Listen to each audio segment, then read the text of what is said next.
where I have a really strong support system around me, where I don't necessarily have to feel as threatened as I might in other situations. But it is a very vulnerable position to put yourself in. But what I will say about the period after, so I obviously testified, Hardback came out last year, went on a nationwide book tour.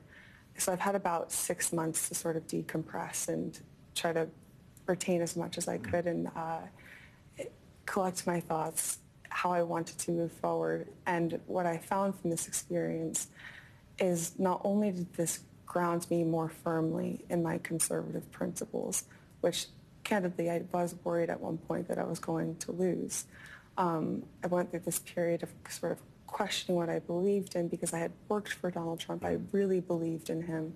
I believed that he was fighting for the American people, people like my family, the blue-collar workers, the working-class Americans. And I bought that shtick.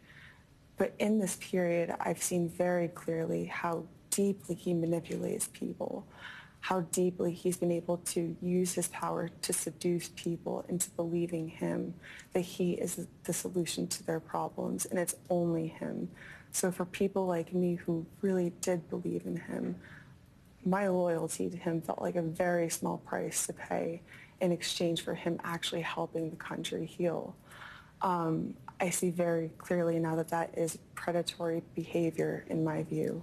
He's able to target people and manipulate them into following in lockstep next to him. And it's not just the average American voter, and it's not their fault. But we look at Congress, the entire House Republican Conference is almost entirely composed of people who are his foot soldiers.